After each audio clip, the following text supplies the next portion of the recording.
बेटा, तू बच्चों का नाश्ता बना, इतने मैं इन्हें तैयार कर देता हूँ।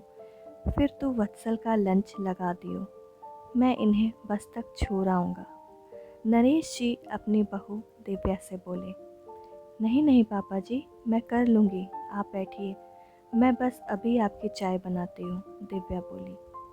अरे बेटा, बन जाएगी चाय, मुझे कौन सा कहीं जाना है। तू पहले इन सब कामों से फ्री हो, तब तक मैं इन शैतानों को रेडी करता हूँ, नरेश जी हंसते हुए बोले। दिव्या हैरान थी।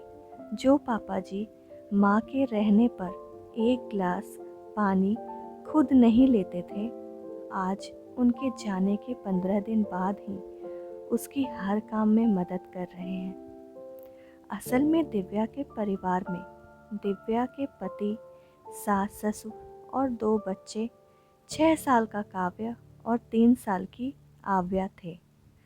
जब से दिव्या की शादी होकर आई, उसकी सास ने उसे बेटी की तरह रखा, घर के कामों में सहयोग दिया। यूं तो दिव्या के ससुर नरेश जी भी बहुत प्यार करते थे उसे, पर उसने कभी अपने ससुर को खुद से कोई काम करते नहीं देखा। अभी 15 दिन पहले दिव्या की सास का अचानक हृदय गति रुकने से देहांत हो गया था। तब बच्चों की छुट्टियां थी और दिव्या के पति वत्सल ने अवकाश लिया था।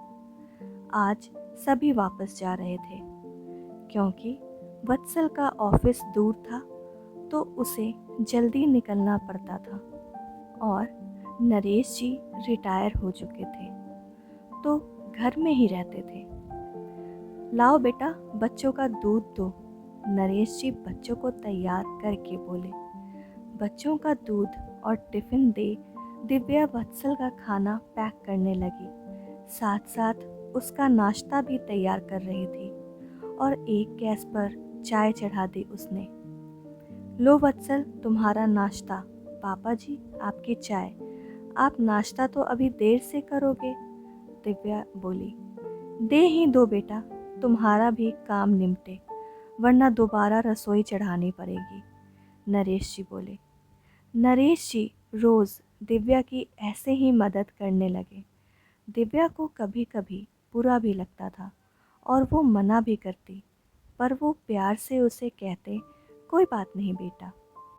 सुनो, आप पापा जी से बात करो ना, कोई बात है जो उन्हें परेशान कर रही है, एक रात दिव्या वत्सल से बोली। क्यों, कुछ हुआ है क्या पापा? पापा ने कुछ कहा क्या तुम्हें? वत्सल बोला। नहीं, पर जो इंसान एक गिलास पानी भी नहीं लेता था खुद से, वो मेरे साथ इतने काम कराए, कुछ तो गड़बड़ है, दिव्या बोली। अरे तुम्हें कोई परेशानी हो तो तुम खुद पूछ लो ना, वत्सल बात टालता हुआ बोला। वत्सल तो सो गया, पर दिव्या को नींद नहीं आ रही थी। वो उठकर बाहर आई तो देखा पापा के कमरे की लाइट जल रही है। पापा जी, आप सोए नहीं? अब तक तबीयत तो ठीक है आपकी? दिव्या कमरे में का दरवाज़ा खटखटाकर बोली। अरे दिव्या बेटा, अंदर आओ। क्या बात है, तुम इस वक्त जाग रही हो? आओ बैठो, नरेश जी बोले। मुझे नींद सी नहीं आ रही थी तो सोचा थोड़ा टहल लूं, पर आप क्यों जगे हैं? दिव्या बोली।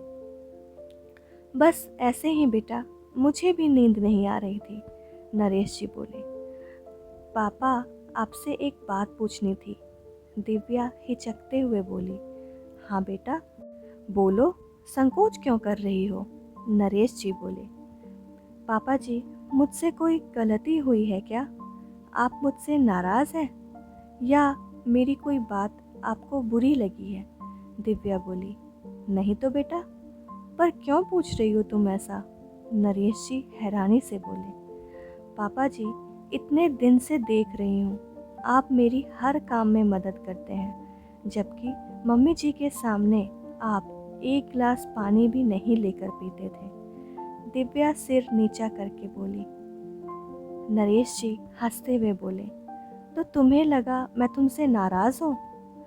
देखो बेटा, जब तक तुम्हारी सास थी वो तुम्हारी मदद को करती थी, अब वो नहीं है तो मुझे दोहरी जिम्मेदारी निभानी है। मेरे लिए जैसे वत्सल वैसे तुम, जैसे मैं उसकी सुख सुविधाओं का ध्यान रखता हूँ तुम्हारा रखना भी मेरा फ़र्ज़ है। नरेश जी प्यार से बोले। पापा जी, दिव्या की आंखों में आंसू भर केवल इतना ही बोली, हाँ बेटा, अब माँ और बाप दोनों की जिम्मेदारी मुझे उठानी है। तुम्हें सुबह इतने काम होते हैं, वत्सल भी मदद नहीं कर पाता, तो मेरा फ़र्ज़ है कि मैं अपनी बेटी की थोड़ी मदद कर उसकी कुछ परेशानी तो हल कर सकूं। समझी बुद्धू? मैं नाराज़ नहीं हूँ तुमसे। नरेश जी प्यार से दिव्या का सिर पर हाथ फेरते हुए बोले। दिव्या अपने ससुर के गले लग गई। आज उसमें अपने ससुर में अपने मृत पिता नजर आ रहे थे। सच में पिता पिता ही होता है, फिर चाहे ससुर के रूप में क्यों ना हो।